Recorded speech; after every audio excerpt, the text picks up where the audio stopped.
Joining me today are a pair of Spire track and field ambassadors and a pair of Olympic gold medalists, and also a pair of 2005 World Championship long jumpers, Tianna Bartoletta and Dwight Phillips. Thank you guys so much for coming on. How are you guys doing today?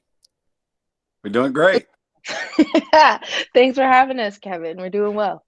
We'll start first with you, Tianna. Can you give me a little bit more info? What does it mean to be a Spire track and field ambassador? I know you got a lot going on as per usual, but this specific role, what does it mean? This is extra special for me because this is essentially in the backyard of my hometown. And I remember what it was like to just have to run in the hallways at school and to put on your spikes for the first time at the meet because you didn't have a track. And so to have a facility as world class as Spire right there in Northeast Ohio, it just opens the door for a lot of kids who wouldn't otherwise have those opportunities to get better and maybe get to college and maybe even experience traveling the world. So it feels like they offered me an opportunity to give back by being associated with them. And how about you, Dwight? When did you become an ambassador, and why was it a position you wanted to take? Well, I just recently became an ambassador last year. I think it's like I started on the grassroots, and I think they do an exceptionally great job at the development of kids on the grassroots level. And, that's where I started. That's where I pour into kids of all levels. But I find my passion the most helping the youngsters because I remember having these dreams and aspirations of going to the Olympics and going to college and and performing at a high level. And now I have that opportunity to pour back into those kids and to help develop a solid infrastructure at Spire. So that's why I'm just so grateful being a part of the program. Mm-hmm. Can you give a little bit of a background, Tianna? You said it's in your backyard of the facility, the surrounding area, and the sorts of athletes and students that might be interested in Spire. So Geneva, Ohio is a small town. And so it's like the perfect place for training camp. And Dwight can speak to this too, because he brought his entire group for training camp. So the student that's going to be drawn to Spire Academy is one who believes in the power of focus, right? So you're going to focus on your academics, you're going to focus on your athletics. There's like no real distractions outside of campus for you to get into. It's perfect. It's like tunnel vision. So once you step on campus, you're like, we got you from that point. We got your food, we got your housing, we've got everything you need right there. And so that's what makes it attractive for international students as well. International boarding school parents don't have to worry about how to get their kid from their apartment to Spire. Like, it's all right there. So this is really for the athlete, I think, that's kind of like Dwight, that has been dreaming about the Olympics from a young age. I honestly wasn't that kid. I wasn't dreaming about the Olympics. But once I got it in mind that I wanted to earn a scholarship, I became that. And I wanted to find the path to achieve the goal. And Spire is just like that. And Geneva, being the city that it is just far enough away from the big city of Cleveland to give you that balance when you need it, but perfectly situated to keep you like right in your lane, track pun intended, for you to focus. Dwight, Tianna mentioned your group came out there. What was their experience? Well, they had a great experience. To Tiana's point, we just focused. I mean, there's not a lot to do out there. We were able to get a great block of training in for 3 weeks. We had everything we needed, from our accommodations to our food to even therapy. They provided all those resources that we needed so that we could train at a very high level. So we plan on coming back annually now to come back to Spire so that we can just focus and just prepare for our upcoming indoor season next year in 2022. Facilities wise, you guys were both jumpers, and Tianna sprinted obviously as well too. But the more technical events sometimes don't get their due in terms of just facilities at a track and field complex. We've all seen it. There's weeds growing in the long jump pit. There's mud in the pole vault box. There's no high jump apron at all to be found. What will people see when they go to Spire, seeing as how you guys are professional athletes? You've seen some of the best facilities in the world, but I'm sure you've been at facilities. You started from the bottom, worked your way up. You've seen the whole gamut of it. What's it like at Spire from a facility perspective? First of all, Dwight is also a sprinter, just so you know. Oh, my apologies. My apologies. He is the guy that I would call and be like, how do you not slow down at the board? I'm scared. But okay. I'll tell you, when I first saw the outdoor track, the first question I ask is, where are the pits? Like, that's the first question.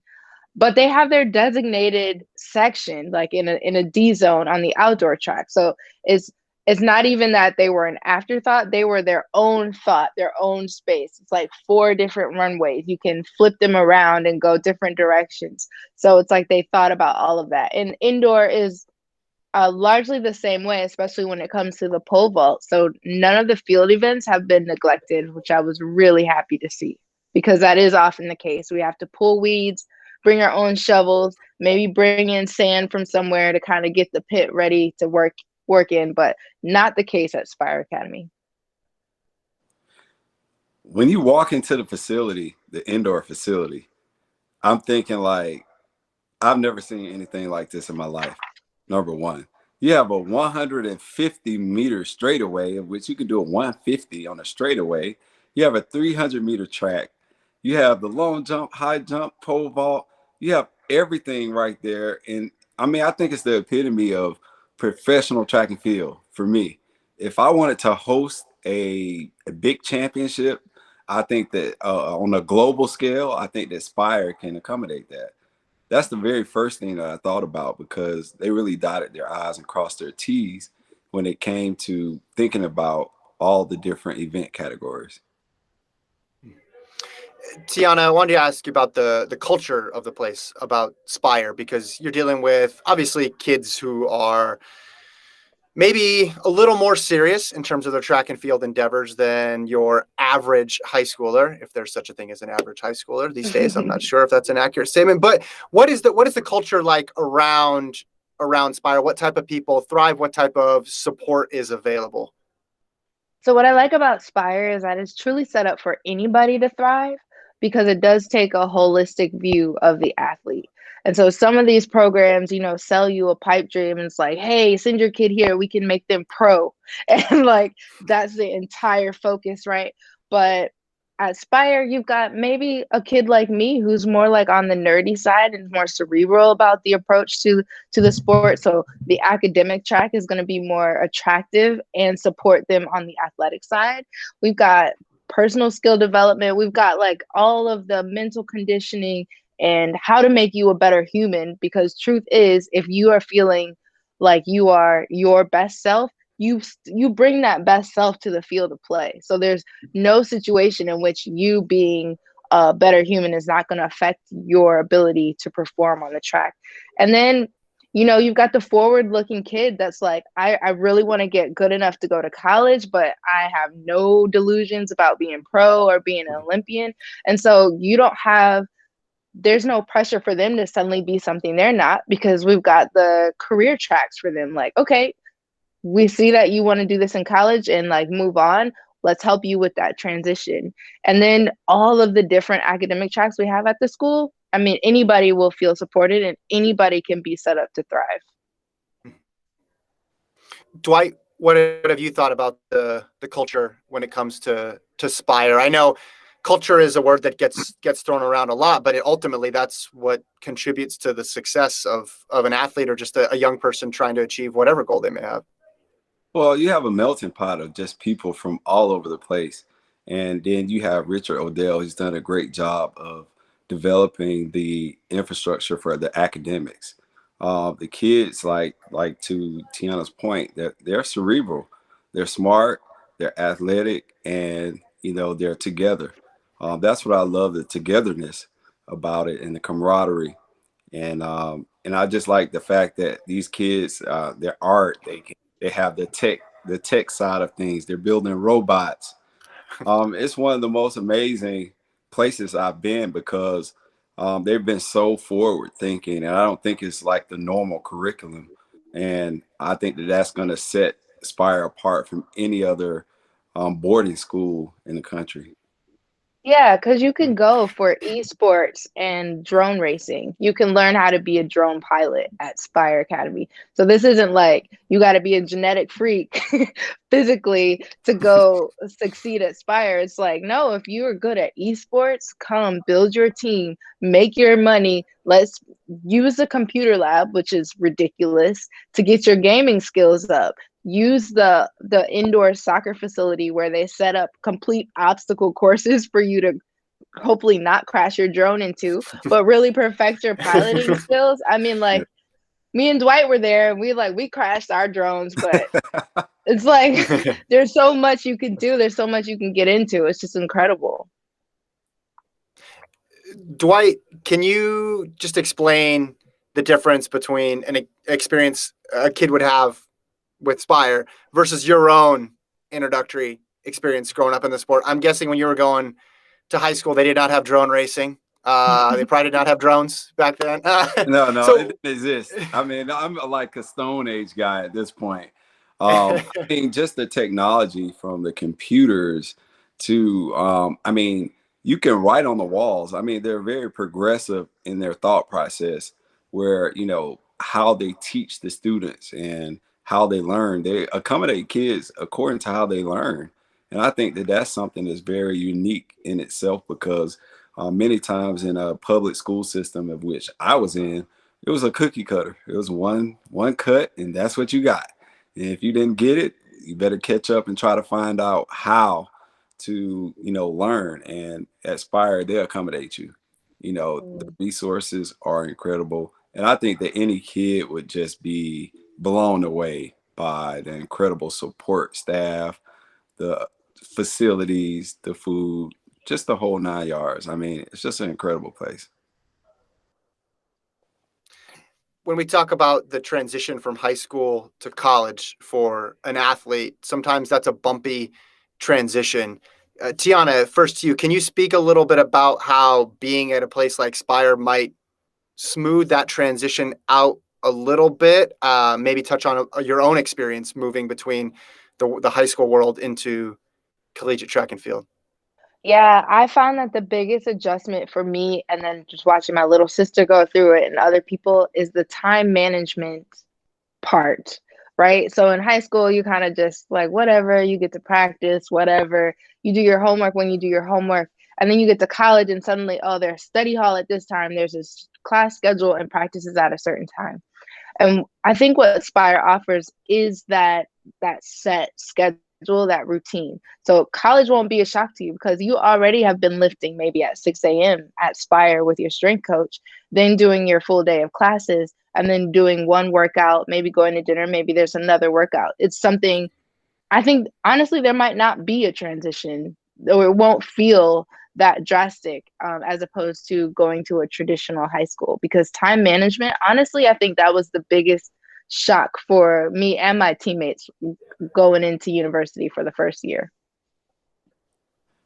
Yeah, I think it'll be a seamless transition. I mean, the time management ultimately is the most important part, because you just have to learn how to be away from your parents, you know, when to eat, when to go to sleep. And Mm-hmm. it's so structured that it's going to prepare you to be a seamless transition. Even from the coaching standpoint, I mean, you have Tim Mack as a coach there, an Olympic gold medalist. I mean, you have the perfect subject matter experts there that are going to teach you. You have the perfect people in the strength and conditioning, from the nutrition. I mean, whatever you need, they're going to be able to provide those same resources when you go to college. So the only difference, I think, even from a social standpoint, they try to provide activities for the kids so they can even be socially connected. So I don't think there should be any problem whatsoever if a parent wants to put their trust in Spire. I feel that they're going to be in safe hands, and it's going to further help traject them to have a successful beginning for their adulthood.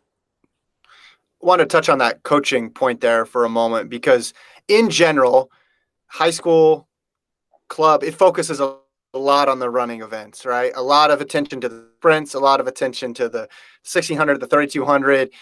Obviously, there's some great technical coaches out there, But in general, what's the difference between the type of coaching that an athlete would receive at Spire for a technical event, say, for example, the long jump, versus the type of coaching that they would be exposed to in a more traditional educational and coaching setting? Well, I'll start off by, I can just tell you, when I was in high school, my chemistry coach was my long jump. Mhm. A guy absolutely no education. I love him to death. He had no education in that subject, but he did a great job of, providing us with the right competition so that we could prepare ourselves. But when it came to in terms of teaching me how to jump, that was not consistent. I had to teach myself. At Spire, you literally have you're a call away from Tianna Bartoletta and Dwight Phillips, and a camp away from learning some of the best practices is going to take for you to be the best athlete you can be at your level, not on a professional level, because we competed on the high school level, the collegiate level, and the professional level. So we can meet you where you are and give you that right information so that you can be your best you. Yeah. And the other difference is our Spire coaches, they have the time. And I think that's the biggest difference right there. It's like they are there for you for that job. Unlike high school, where my coach was my history teacher who knew nothing about the events. And she honestly was just trying to get home, like she'd been teaching all day and now she got to deal with these rowdy kids at track practice. It was like, okay, everybody run 3 laps and go home. Right. At Spire, it's like this is what they do when they come into the office in the morning. They're programming for you. There's no other focus other than to how to make you, the individual, a better athlete in your respective event, and that goes a long way. I feel like Dwight, I don't know if you could have been any more successful, but maybe if the physics teacher instead of the chemistry teacher, because there's at least a little bit of, Yep. I mean, history, I can't help you with that, Tianna. You were just really good to overcome the history teacher coaching you. No, I mean, it's true though. Every, each program, right? They have their own constraints, and there's so many events in track and field. The odds are on campus in a high school that you're going to find an expert in sprints, distance, pole vault, hurdles, throws is just, it's a big ask. And we know how much turnover exists at traditional high schools. What have you guys seen? Just it can be something related to the program. It can be something related to academics that like the younger version of you really would have taken to.